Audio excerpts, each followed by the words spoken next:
hot July day in 1776, men gathered in a long room in Philadelphia. They were there to make a momentous choice. This choice was to tell the entire world that they were now free. Their decision became the United States Declaration of Independence. This important paper explained why the 13 American colonies would no longer obey the King of Britain. It was a formal and deliberate act of separation. This single document would go on to change the course of history, not just for America, but for people all over the globe. This is the simple, factual story of how and why that remarkable event happened. Back in 1776, the world was a very different place. Most nations were ruled by monarchs, kings and queens who held immense power.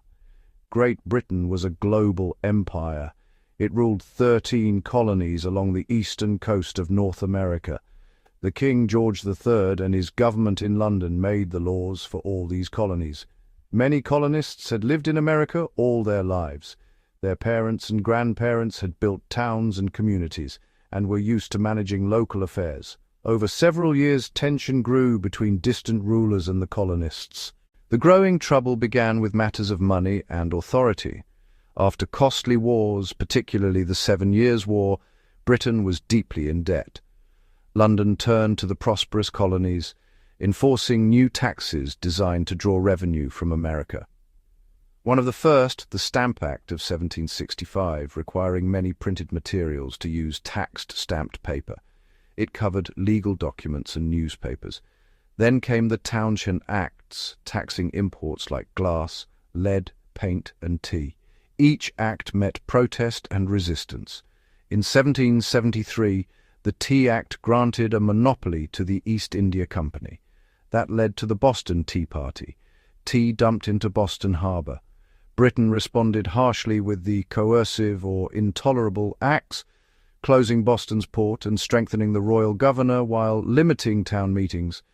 Instead of crushing resistance, the measures backfired, pushing the colonies to work together, forming committees and congresses. In 1774, the First Continental Congress met in Philadelphia with delegates from 12 colonies.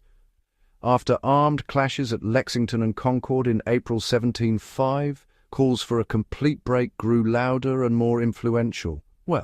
Several key individuals played crucial roles in the journey towards independence, men of varied backgrounds, united by a conviction that America must forge its own path. George Washington, a respected landowner and military leader from Virginia, had fought for the British in earlier wars.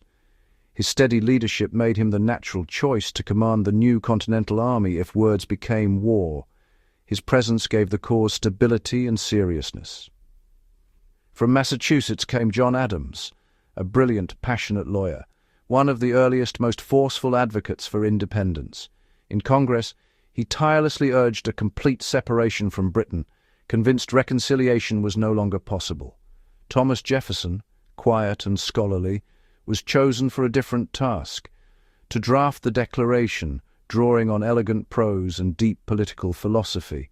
He would articulate clear, powerful reasons for independence. Benjamin Franklin, famed scientist, inventor, and diplomat, was an elder statesman whose wisdom guided the process and the review of the final text.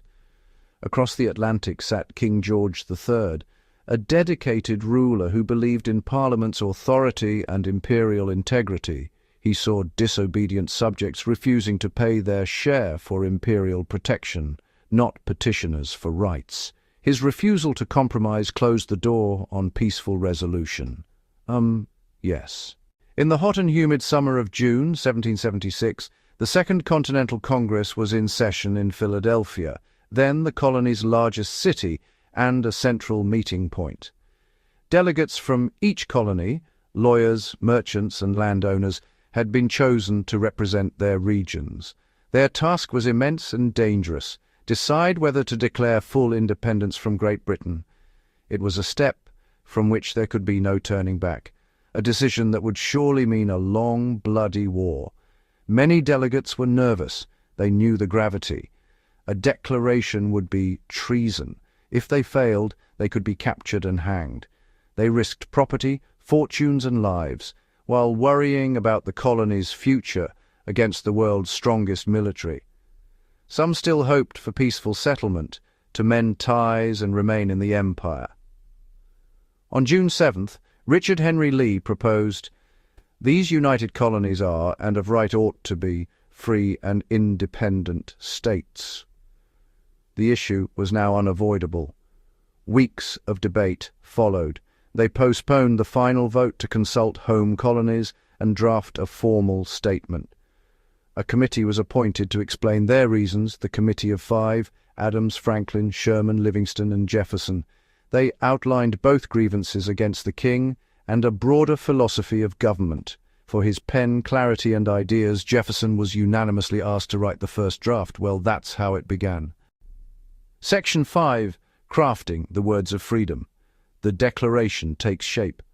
Working in rented rooms, Jefferson drafted over about 2 weeks, drawing on Enlightenment thought, especially John Locke. He aimed for language simple, clear, and dignified, understandable to governments and ordinary people. His draft had 3 parts: a preamble, a list of grievances, and the formal declaration. In the preamble he wrote, "All men are created equal, endowed by their Creator with certain unalienable rights, life, liberty, and the pursuit of happiness." The grievances accused the king of abuses, imposing taxes without consent, cutting off trade, keeping standing armies in peacetime, proving an absolute tyranny. The conclusion: when government becomes destructive of rights, the people may alter or abolish it. Therefore, the United Colonies are, and ought to be, free and independent states. All allegiance to the British Crown was dissolved, a legal brief for revolution and a statement of profound ideals. Jefferson presented the draft to the Committee of Five. Adams and Franklin made small changes and sent it to Congress on June 28th. Delegates debated intensely, line by line. Every phrase mattered. The world would scrutinize their words. They altered wording and removed a long passage condemning the slave trade, cut to keep unity with South Carolina and Georgia. On July 2nd, 12 of 13 colonies voted in favor. New York abstained initially and later approved. 2 days later, July 4th, the final wording was approved, now celebrated as Independence Day. Printer John Dunlap produced broadsides read in squares and to the Continental Army. Most signed the engrossed parchment on August 2nd, solemn, courageous, marking themselves as traitors to the Crown. News of the Declaration enraged Britain.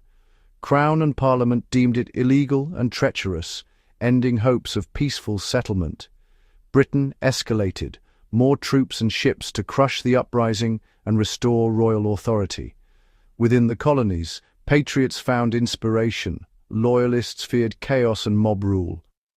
The Declaration drew a line in the sand. It also spoke to the world, inviting recognition, military and financial aid, especially from France. At first, nations watched warily. France quietly sent money and weapons. The Declaration helped prove the cause viable. The Declaration stated intent: a nation had to be won in battle. War intensified, long, difficult, costly. The Continental Army faced setbacks and hardship, including Valley Forge, but determination endured. Its ideals, liberty, self-government, consent of the governed, sustained soldiers and civilians alike. Saratoga turned the tide. In 1778, France recognized the United States and allied, adding troops, navy, and funds. The conflict widened, straining Britain. At Yorktown in 1781, Franco-American forces trapped Cornwallis. In 1783, Britain recognized independence. The Declaration did more than announce a nation. It set out profound ideas about rights and government. All men are created equal. Life, liberty, the pursuit of happiness. Radical in a world of monarchy, a standard to strive for.